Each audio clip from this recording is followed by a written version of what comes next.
अगर पित्ते की पत्थरी हो गई है किसी इंसान को तो क्या ये इतनी डेंजर कॉज कर सकती है कि पित्ते को निकालना ज़रूरी हो जाए? अच्छा, मैं सबसे पहले मैं आपको बता दूं, जब पित्ते में पथरी हो जाती है तो इसमें हमें पित्ते को निकालना पड़ता है, ठीक है। और ऑपरेशन के बगैर इसका इलाज नहीं पथरी नहीं मुमकिन है। निकलती? पथरी नहीं निकल, पथरी इस सुर पित्ते से सब निकलती है जब आप कोई खाना खा लेते हैं, जैसे उसमें तली हुई चीज़ें खा ली, अपने फ्राइड चीज़ें खा ली या ज़्यादा फ़ैट वाली चीज़ें खा ली। तो जब पित्ता इसमें कॉन्ट्रैक्ट करता है, सिकुड़ता है अपने जूस रतूबत को अंतड़ियों में डालने के लिए, तो उस टाइम पे फिर जो पित्ते में पथरियाँ हैं वो निकल के इसकी नाली में फंस सकती हैं। और इस नाली से गुजर जाएं तो दर्द होती है, अगर फंस जाएं तो शदीद तकलीफ़ होती है, जिसको हम एक्यूट कोलिसिस्टाइटिस कहते हैं। इमरजेंसी कंडीशन है, पेशेंट को इमरजेंसी में जाना पड़ता है। और अगर ये पथरी पित्ते सर की ये बन के क्यों जाती है? इसमें ऐसी कौन सी हम गलती करते हैं, कौन सी ऐसी चीज़ खा लेते हैं जिसकी वजह से ये जो बन जाती हैं? जी, इसमें आजकल हमारी जो आजकल की ग़िज़ा है उसमें सबसे ज़्यादा तो ये जिसे हम आप कहेंगे पिज़्ज़ा हो गया, बर्गर हो गया, शवारमा हो गया, फ्राइज़ हो गए, और ये ये जितने इनसे भी बनती हैं? सिर्फ इनमें इन फास्ट अंदर फूड्स और इनके अंदर इनमें ऐसी फ़ैट क्या कंटेंट चीज़ और होती जो है? देसी ग़िज़ाएँ हैं जिसमें देसी और मुरगन ग़िज़ाएँ जिसमें ऑयल बहुत ज़्यादा होता है, जो ऑयल तैर रहा होता है, जिसे उर्फ़ आम में लोग कहते हैं तरी डाल दो, मेरे सालन में तरी डाल दो। जैसे आप अक्सर आप होटल पे जाते हैं निहारी तो खाने जाते हैं तो खाना दिल खाने करता है जाते हैं, थोड़ी सी लोग कहते हैं तरी ओ ये हो, मेरी कौरमा प्लेट, खाते हैं तो हाँ, तरी का दिल करता तो है वो थोड़ा। कहते हैं ओ मेरी प्लेट ले आयो, खाली ले आयो, जो तरी डाल के लेके आओ। अब मुझे दोबारा लेकर नहीं, तरी क्यों नहीं डाली? ऐसे ही है। So that is one of the most important risk factors for making of तो इसका gallstones. मतलब है ये जो ज़्यादा ऑयल, एक्सेस ऑफ ऑयल किसी किस्म की तरी वगैरह खाने उसकी वजह से बनती जी है? बिल्कुल, वो एक बहुत इंपॉर्टेंट फैक्टर है, उसकी वजह से बनती हैं। और दूसरा इसमें कुछ लोगों फैमिलीज़ में जेनेटिक हिस्ट्री होती है, मौरूसी, उसमें भी फैमिलीज़ में भी बननी शुरू हो जाती सर हैं। थोड़ा और डिटेल बताइएगा, जब ये हम ऑयल वगैरह इस तरह तरी वगैरह खाते हैं तो फिर ये पथरी में कन्वर्ट कैसे होती है, ये कैसे डेवलप होती है ऑयल से और शोरमा से? और अच्छा, उसमें ये है कि जब हम कोई भी ग़िज़ा खाते हैं, जब हमारी फैटी या ये चर्बी वाली ग़िज़ा मैदे के अंदर पहुंचती है तो मैदे से जो एंजाइम रिलीज़ होते हैं वो पित्ते को श्रिंक करते हैं। ये जैसे आपने मेरे से सवाल पूछा है तो मैं आपके सवाल का जवाब दे रहा हूँ। अच्छा। सो इट्स ये जो ग़िज़ा है, चर्बी वाली ग़िज़ा या ऑयल वाली ग़िज़ा, जैसे ही मैदे में जाती है तो इसका जो पित्ता है वो जवाब इस तरह देता है कि वो अपनी जो रतूबत है उसको मैदे के अंदर या अंतड़ियों के अंदर पहुंचाता है, ठीक है जी। अब जब ये पहुंचाता है, वो हज़म कर देता है। इसमें अगर तो जितनी प्रोपोर्शनेट है ग़िज़ा और उतनी रतूबत आ गई है तो ये प्रॉपर हज़म हो जाएगी, निज़ाम का हिस्सा, जिस्म का हिस्सा बन जाएगी। और जब अगर इसमें रतूबत कम है, उसकी डाइजेशन ठीक नहीं हो रही, कम रह रही है, तो फिर उसके अंदर पथरियाँ बननी शुरू हो जाएंगी। और दूसरी वजह ये पथरी बनने की, एक तो ये ग़िज़ाई वजह है और दूसरी वजह ये कि पित्ता ख़ुद से बीमार हो जाता है। अगर हम मेडिकली देखें तो पित्ता जो है उसका अपना फंक्शन सिर्फ ये है कि जो जिगर की रतूबत, वो जिगर जो रतूबत पैदा करता है उसको वो स्टोर करता है। अब तकरीबन 24 घंटे के अंदर हम देखें तो जो रतूबत पैदा होती है वो तकरीबन 500 ml तक होती है और पित्ते की कैपेसिटी होती है 50 ml, ठीक है जी। तो अब ये 500 ml को 50 ml में कन्वर्ट करना ये पित्ते का काम है। इसे करके तो ये स्टोर अपने अंदर करता है और जैसे ही आप खाना खाते हैं और उसके नतीजे में ये अपनी वो रिलीज़ कर देता है। अब जब पित्ते का ये फंक्शन, जो इसको 500 को 50 में कन्वर्ट करने वाला फंक्शन है, वो ख़राब हो जाता है, तो फिर उसके अंदर ज़्यादा देर के लिए ये जो बाइल है वो रहना शुरू कर देता है। और वो जब बाइल साल्ट्स होते हैं, जब उसके अंदर वो रह जाते हैं तो वो आहिस्ता आहिस्ता इकट्ठे होकर पत्थर की शक्ल इख्तियार कर लेते हैं। और जब ये प्रोसेस एक दफ़ा शुरू हो जाता है, चूँकि पित्ता बीमार है, उसकी एबिलिटी कम हो गई है, तो फिर स्टोन ज़्यादा बनते जाते हैं। और इस तरह करके तो ये तो प्रोसेस है जो पित्ते का है। इसके अलावा काफ़ी सारी और बीमारियाँ भी हैं जिनकी वजह से। किस स्टेज के ऊपर जाकर ये जो है काबिले इलाज नहीं रहता, किस लेवल पे जाके ये काबिले इलाज रहता है, ये भी बता दें। अच्छा, इसमें जो सबसे इंपॉर्टेंट है काबिल इलाज, जैसे ही आपकी तशख़ीस हो गई, आपको बार बार विज़िट्स हो रही हैं, आप तेज़ाबियत नहीं हो रही, आपने अल्ट्रासाउंड कराया है, पित्ते में पथरियाँ आ गई हैं, तो फिर अब उसमें पथरियाँ हमारे पास दो तीन तरह की होती हैं। और जो अगर ये तो उनके स्ट्रक्चर के वाइज और फंक्शन के मुताबिक, कुछ छोटी छोटी पथरियाँ होती हैं, कुछ एक ही पत्थर बड़ा होता जाता है।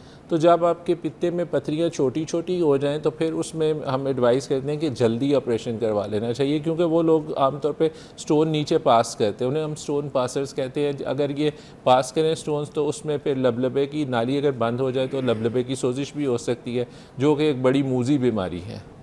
और इसलिए उन लोगों में जल्दी, और जो जिनमें एक सिंगल स्टोन होता है उनको भी सर्जरी जल्दी करवा लेनी चाहिए, क्योंकि उनका अगर अटैक आएगा दर्द का तो बहुत शदीद होगा, क्योंकि आँखें पित्ते का मुंह बंद हो जाएगा और जब पित्ता कॉन्ट्रैक्ट करेगा गज़ा के खाने के नतीजे में तो वो बाहर निकाल नहीं सकेगा और वो जो क्रैम्पिंग पेन होगी वो बहुत शदीद होती है। अच्छा, अब ये पित्ता निकल गया सपोज, ठीक जी है, बिल्कुल। और अब आम इंसान जो है जिस तरह से उसकी लाइफस्टाइल थी, खा रहा था, पी रहा था, जी रहा था, वॉक कर रहा था, एक्सरसाइज कर रहा था, क्या ये सारी चीज़ें वैसी अवेल कर सकेगा अपनी लाइफस्टाइल वैसी? आप पित्ता निकाल दें, आप ये सारे काम कर सकते हैं, बल्कि हम तो सर्जरी के 6 घंटे के बाद पेशेंट को कहते हैं बिल्कुल अप एंड अबाउट ना, you can walk and do your routine life. आप जिम के लिए उसमें वही से 2 वीक्स तक आप जिम में चले जाएं, अदरवाइज़ और खा पी भी आप बिल्कुल सकते हैं। उसमें सिर्फ आपको ये एहतियात करनी पड़ेगी कि आपको जो चिकनाई वाली चीज़ें हैं वो 2 से ढाई महीने के लिए वो कम खानी है, ताकि आपका बॉडी उसको अडॉप्ट कर जाए, क्योंकि पित्ता जो नॉर्मली आपने स्टोर हाउस है जिगर की रतूबतों का वो तो उधर से निकल गया है। अब हुआ ये कि फैक्ट्री उधर है, फैक्ट्री जो कि जिगर है बाइल की वो तो उधर है, स्टोर निकल गया। अब बॉडी ने अडॉप्ट करना है स्टोर के बगैर काम करने का, वो तकरीबन 2 से ढाई महीने लग जाते हैं। तो उसके बाद नॉर्मल खाना जो है वो डाइट पे जा सकते हैं। अच्छा, इसमें और एक इंटरेस्टिंग बात है, ये उन लोगों के लिए ज़्यादा ज़रूरी है जिनके पित्ते में थोड़ी पथरियाँ थी और पित्ता पार्शियली काम कर रहा था। जिन लोगों के पित्ते में इतनी पथरियाँ हैं कि वो सिर्फ बैग ऑफ स्टोन्स ही है, पथरियों की थैली है, उनका पहले ही नॉन फंक्शनल था, तो अब उन्हें कोई फ़र्क नहीं पड़ता, they will be in their routine life. तो इसलिए आप पित्ते के ज़ख़म भरने के बाद खाना भी नॉर्मल खा सकते हैं, आप वॉक भी कर सकते हैं, आप जिम भी जा सकते हैं, और whatever you want to do आप स्विमिंग भी कर सकते अच्छा, हैं। मैंने सुना है जब पित्ता निकाल देते हैं तो फिर उससे आपको गर्मी बहुत लगती है, इज़ दैट राइट? मतलब हीट शॉट्स आते हैं? नहीं, उसमें कुछ इसमें ये तो इससे मेरा ख्याल चूल्हे है पे कोई खड़ा हो जाए कुकिंग करे तो उनको बहुत ज़्यादा प्रॉब्लम्स होती है पित्ता निकालने में। हाँ, इसमें फिजा पहले जैसे कहते थे गुस्सा बड़ा चढ़ता है, पित्ता गर्म हो गया या ख़राब हो गया, तो अब ये ज़रूर है कि पित्ता निकालने से गुस्सा कम हो जाता है, लेकिन ये जो गर्मी है वो तो नॉर्मली लगेगी, उसका पित्ते से वो मौसम पे डिपेंड करता है। कोई साइड इफ़ेक्ट तो होते होंगे, कोई साइड इफ़ेक्ट तो होते उसमें साइड इफ़ेक्ट होते हैं जो आपकी हाई फैट कंटेंट है या फ्राइड चीज़ें हैं या तली हुई चीज़ें हैं, उसमें खाने में इनिशियली थोड़ी प्रॉब्लम होती है, अदरवाइज़ कोई प्रॉब्लम नहीं होती। अगर बंदा कोई एथलीट है और वो इस तरह से रनिंग करना चाहता है तो सब कुछ कर सकता है? जी, सब कुछ कर सकते हैं। अब उसमें थोड़ा सारा हमें डिफ्रेंशिएट करने की ज़रूरत है। एक स्टैंडर्ड हमारी चीरे वाली सर्जरी है और एक की होल सर्जरी है जिसे लेप्रोस्कोपिक सर्जरी कहते हैं। अब थोड़ी सारी लिमिटेशन मूवमेंट की अगर चीरे वाली हो तो फिर करवाते हैं, वो उसमें आ सकती है, लेकिन लेप्रोस्कोपिक सर्जरी में तो बिल्कुल ठीक है, उसमें कोई प्रॉब्लम नहीं आती। वो तो इवन आप सुबह के टाइम करें, शाम को पेशेंट को घर भिजवा देते हैं, तो उसमें ऐसी कोई प्रॉब्लम नहीं आती। और बाकी रह गई अब ये कि एक इधर से इम्पॉर्टेंट इशू ये आता है कि आपने चीरे वाली सर्जरी करवानी है या पित्ते वाली सर्जरी, की होल लेज़र या जिसे उर्फ़ में लोग लेज़र सर्जरी कहते हैं वो करवानी है। तो अब इसमें मेरी सबसे बड़ी एडवाइस ये है कि आप जिस सर्जन के पास जा रहे हैं आप उसकी सर्जन को जो आती है अच्छी उससे वो करवा लें। अच्छा, आपने एक और चीज़ बोली थी कि पेट का दर्द और पित्ता का जो प्रॉब्लम का वजह से जो एक पेट में दर्द होता है उसको आप डिफ्रेंशिएट नहीं कर पाते, मुश्किल होती है आपको पता इसमें करना जो अगर आप टिपिकली करें तो इसको आप उर्फिया में हार्टबर्न कहते हैं, तेज़ाबियत हो गई है, खाना मुंह में खट्टे डकार आते हैं सुबह के टाइम पे, जो कि रिफ्लक्स की पेट दर्द के साथ, ये पेट दर्द में ऊपर पेट के ऊपर हिस्से में ख़ासतौर पर लेफ़्ट साइड पे या दरमियान में जो सेंटर में पेन होती है उसमें आपको समटाइम्स पित्ते की वजह से भी प्रॉब्लम हो सकती है। अब वो जिसको हम उर्फ़े मतलब ऐसा लगता है जैसे स्टमक में पेन है, स्टमक में पेन है, उसको हम कहते हैं डिस्पेप्सिया कहते हैं इस वाली अलामत को, और इसमें अगर पोर्शन लिया जाए तो ये गाल ब्लैडर डिस्पेप्सिया भी होता है। तो लोग तो इसको जैसे ही जब शुरू होता है तो मुझे लगता है राइजिक वगैरह भी लग जाते होंगे, क्योंकि समझ नहीं आती हुई डकार वगैरह भी नॉर्मलाइज करने के लिए, जी बिल्कुल ठीक होता है।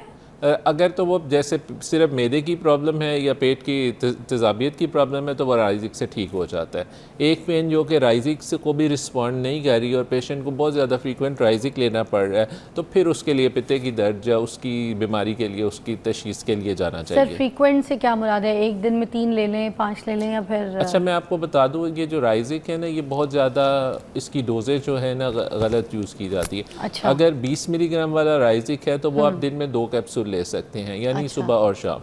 और अगर 40 मिलीग्राम वाला कैप्सूल है जिस राइजिक है या ओमेप्राजोल है तो उसको आप दिन में 1 ले सकते हैं। इससे ज़्यादा ये इसकी स्टैंडर्ड मेडिकल डोज है। तो और अगर इससे भी आराम नहीं है तो फिर फ़ौरन पित्ता चेक करवाना अगर इससे चाहिए। आराम नहीं आ रहा और जो मेडिसिन है अपने मुआलिज से रुजू करें और फिर उससे पित्ते की प्रॉब्लम के लिए रुजू करें। हाँ, और ये उन केसेस में है जिनमें पित्ता मौजूद है। कुछ लोगों ने प्रॉब्लम पित्ता निकलवा दिया हुआ है फिर भी एसिडिटी का प्रॉब्लम हो रहा है, तो फिर उसको गैस्ट्रोएंटरोलॉजिस्ट की मदद से या फिर आप अपर एंडोस्कोप मुंह में कैमरा डाल के उसकी मैदे की तशखीस सर आखिरी करवाएं। सवाल बिल्कुल कि अगर आपका पित्ता निकल जाए या पित्ते में प्रॉब्लम्स आ जाए तो रेगुलर इसकी मेडिसिन खानी पड़ती है?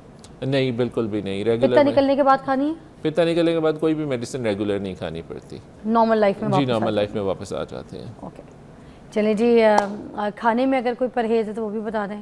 खाने में परहेज़, एक तो लो फैट डाइट, तली हुई और फ्राइड चीज़ें कम, जिसके अंदर सारी फास्ट फूड वगैरह आ जाती हैं, चॉकलेट्स आ जाती हैं जो कि हाई फ़ैट कंटेंट होता है। अगर और दूध में आ जाते हैं तो आप लो फैट मिल्क ले लें। और अगर किसी को एक्टिवली पित्ते की प्रॉब्लम चल रही है तो उसके लिए ये चीज़ें बिल्कुल मना है, क्योंकि और दूसरी बात मैं आपको बताना मना इसलिए कि एक दफ़ा आपको दर्द होगी अगर पित्ते की, तो अगर दूसरी दफ़ा ठीक हो गए आप और आपने सर्जरी नहीं करवाई तो दूसरी दफ़ा जो अटैक होता है वो पहले से सीवियर होता है। इसलिए हमें कम से कम एक अटैक के बाद अगली दफ़ा के लिए उसकी ज़्यादा एहतियात करने की ज़रूरत है। Thank you so much doctor साहब, बहुत शुक्रिया आपका। आज का पूरा प्रोग्राम बहुत इन्फॉर्मेटिव था हमेशा की तरह।